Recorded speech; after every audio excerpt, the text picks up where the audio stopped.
ఒక్కొక్కరికి life path అనేది డిఫరెంట్‌గా ఉంటది. అంటే అందరూ ఒకేలాగా ఉండాల్సిన అవసరం లేదు. అందరూ ఒకేలాగా లైఫ్‌ని డిజైన్ చేసుకోవాల్సిన అవసరం కూడా లేదనమాట. అసలు లైఫ్ అనేది భూమి మీద కొన్ని లక్షల కోట్ల మంది ఉంటే, లక్షల కోట్ల విధాలుగా కూడా బతకొచ్చు. కొంతమంది ఆఫ్రికాలో బతకొచ్చు, కొంతమంది అడవుల్లోనే బతకొచ్చు, కొంతమంది డెజర్ట్స్‌లో బతకొచ్చు, కొంతమంది ల్యాండ్ మీద బతకొచ్చు, ఇంకొంతమంది పాలిటిక్స్‌లో బతకొచ్చు. ఈ లైఫే పర్ఫెక్ట్, ఇదే కరెక్ట్ అనుకోవడం అదొక మూర్ఖత్వం అవుద్దనమాట.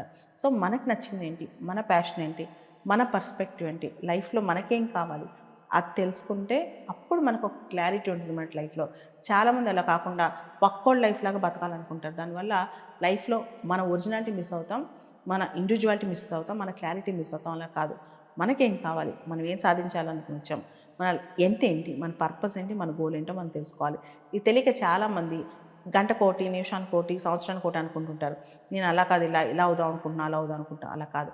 No confusion. లైఫ్ పట్ల ప్రాపర్ క్లారిటీ ఉండాలి. ప్రాపర్ పాత్ తెలియాలి. ఎప్పుడన్నా డ్రిఫ్ట్ అవ్వటం తప్పేం కాదు. అంటే ఒక్కోసారి అటు ఇటు కదులుతూ ఉంటాం లైఫ్‌లో. అంటే మనం అనుకున్న పాత్ నుంచి ఒక్కోసారి పక్కకెళ్తాం. అయినా గానీ మనల్ని మనం కరెక్ట్ చేసుకొని, రీకనెక్ట్ చేసుకొని మళ్ళా మన పాత్‌లోకి మనం వచ్చేయాలి. అదే మన రియల్ లైఫ్.